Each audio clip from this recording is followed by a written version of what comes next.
Hi everyone, this is video number 4. It's Benita again. I fell in love with this website when I found it, and I just found it this morning when I was looking for something else. I hope that one of you or maybe two of you get excited about it as well. It is called the Jstor Understanding series, and it's just unique. It's sort of like a library, but different. As you can see here, I am logged in under my email account for Fort Hays, and this is giving me free access to a lot of information that is so different than anything I've seen before. So I'm just going to start here, and we're going to look at browse first of all. Well, first, let me just go down here and show you. My purpose for this would be for my own scholarship, as well as I think my students will use it. So we go down and we've got the Martin Luther King I Have a Dream speech. We have Kate Chopin's short stories, and then a number of other literary characters, and we've got a lot of Shakespeare in here as well. A lot of British literature, as well as 35 pieces of American literature. They are expanding all the time. I've done some digging into this website. Now, if we go into browse, we can go by subject, by title, or by publisher. So I'm going to go by title and just take a little look at what they've got. They have music. They have 14th century English mystics, that newsletter, 20 and 21st century review of history, 291, that's 2019. So kind of obscure pieces of information. But what they have that we don't normally see is a lot of artwork and images as well.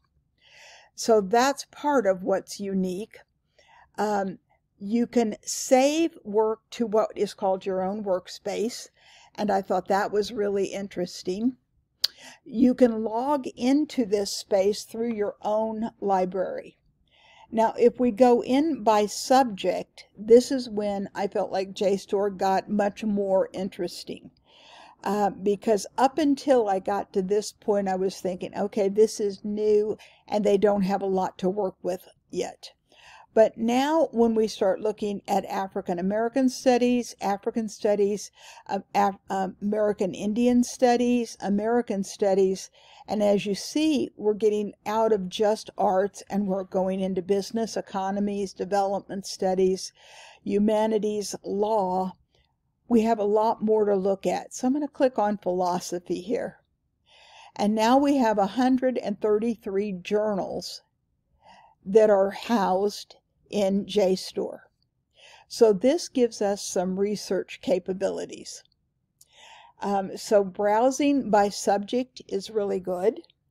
If we want to go back here and look at the subjects again, if you wanted to look at a subject that might not be as readily accessible, say you wanted to look at folklore, or you wanted to focus on something specific with your students, I think this would be a good place to take your students because it's not as overwhelming. And I know that a lot of you are teaching younger students and you want to kind of light a fire of curiosity and excitement for them. So for that reason, I felt like this was a really neat place. This is another page, kind of another home page for Jstor, and you can do a search in all content, but you can also do a search with images. And the images that they have here, it's just like going to a museum. And this one says, take an interdisciplinary approach to public health. And so some of the images, Children of the Sea, the case for addressing gender and power, bring your work to life with images. Let's click on that one and just look at it a little bit. Lots and lots of different classifications here. So just depending upon what you teach, fashion, costume, and jewelry, I think that would be a fun one, maybe to spend, a little bit of time with your kids on. I just thought that this was a fascinating new kind of museum webpage. So I wanted to share it with you. I selected it just because it's unique and it's different from what I usually run into. So my purpose for showing it to you was it's different and it's not what I usually see. My intended audience is going to be my high school seniors. I think they are going to enjoy it. I think they will also benefit from it. The standards that I think it really touches upon the standards of learning, and we are so used to being just deluged with too much information that we no longer look at small things. Everything's got to be gigantic. And so as I looked at this, I thought that this was just a beautiful example of being able to be an empowered learner and articulate and set personal learning goals, developing strategies, leveraging technology.